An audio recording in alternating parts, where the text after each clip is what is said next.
Hello and welcome everyone. In this lesson we are going to talk about the verb to have. The verb to have is very important because it has different meanings. It can be a main verb and it can be an auxiliary verb. So let's know everything about the verb to have. We begin with the forms of the verb to have. With the pronouns I, you, we and they, the present is have, and the past is had, and the continuous is having. With the third person pronouns he, she, and it, the present is has, the past is had, and the continuous is having. The verb to have can be a main verb and can be an auxiliary verb. When it is a main verb, it can be a state verb in which it means to possess, and can be an action verb in which it replaces some verbs like eat, drink, and take. Also, we can add to the verb to have to mean external obligation. Also, we have what we call causative have, which causes an action to take place. So let's begin with the first one, verb to have as a state verb. A state verb means it cannot be in the continuous form. So let's take some examples. I have a job. He has a car. We have a house. He had a flu. We can use the word got after have without changing the meaning. So we can say instead of I have a job, I've got a job. He's got a car and he'd got a flu. Be careful when we use the verb to have as a main verb without got. It is used only in the full form. But if I add got to it, it can be in the full form and the contracted form, but the contracted form is preferred. And as we said, here it is a state verb. It cannot be on the continuous form. So I can say I have a car, but I cannot say I'm having a car. When the verb to have is an action verb, it replaces some verbs like eat, drink, and take. Let's see some examples. I have a shower every day means I take a shower every day. He has his breakfast at 7 a.m. means he eats his breakfast at 7 a.m. We had dinner early. Let's have a cup of tea.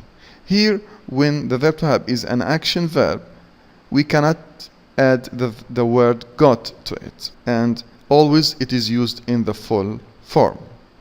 And we can use it in the continuous form, I am having a shower. When we add to the verb to have, it indicates external obligation.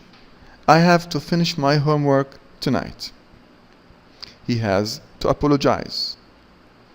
We have to clean up the house. I had to fire her yesterday. We can add the word got. I can say he has to apologize. Also, he's got to apologize. It is the same meaning. But there will be some differences in the question and negative forms, and we will see it later in this lesson. Also, we have what we call the causative have. The causative have, we use it when we want someone to do something. That means we will not do this thing ourselves. We will let someone else to do it. It can be in the active form and in the passive form. In the active form, we use to have someone do something. The word order have plus the agent plus the verb in the infinitive form.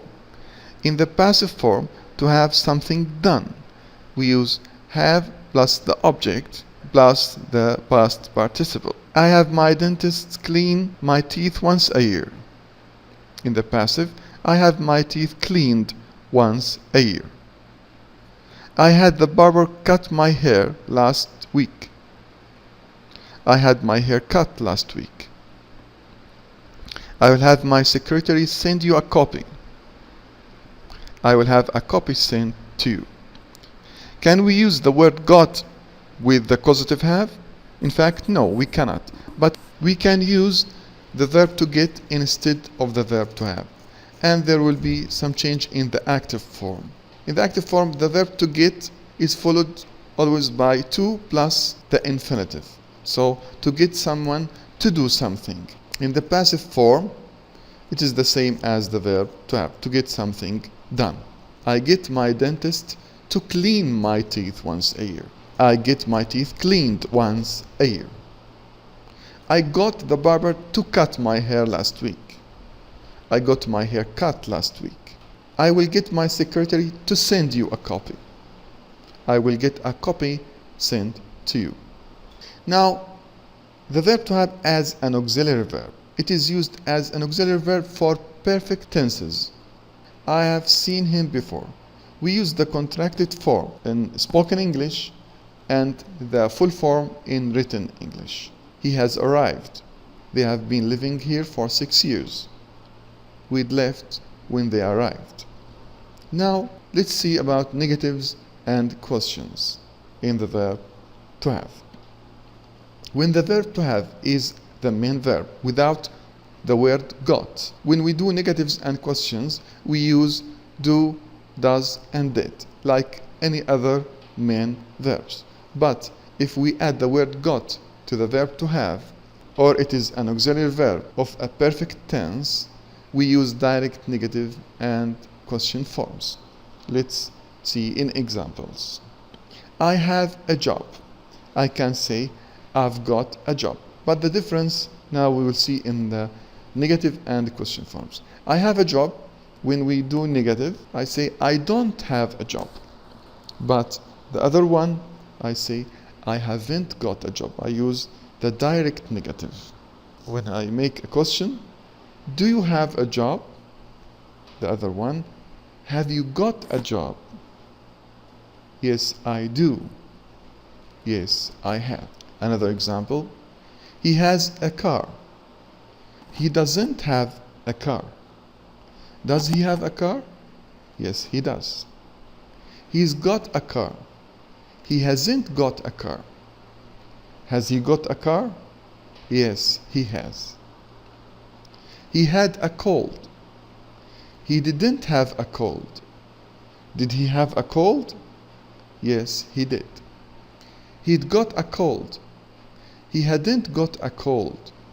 Had he got a cold? Yes, he had. He has to apologize. He doesn't have to apologize. Does he have to apologize? Yes, he does. He's got to apologize. He hasn't got to apologize. Has he got to apologize? Yes, he has to. When the verb to have is in the action form, I cannot use the word got. I have a shower every day. I don't have a shower every day. Do you have a shower every day? Yes, I do. With the perfect tenses, it is used as an auxiliary verb, and we use direct, negative, and question forms. I have seen him before. I haven't seen him before. Have you seen him before? No, I haven't. We had left when they arrived. We hadn't left when they arrived. Had we left when they arrived? Yes, we had. Thank you for listening. I hope you enjoyed the lesson. If you want to get more lessons, please subscribe to my channel. Thank you again.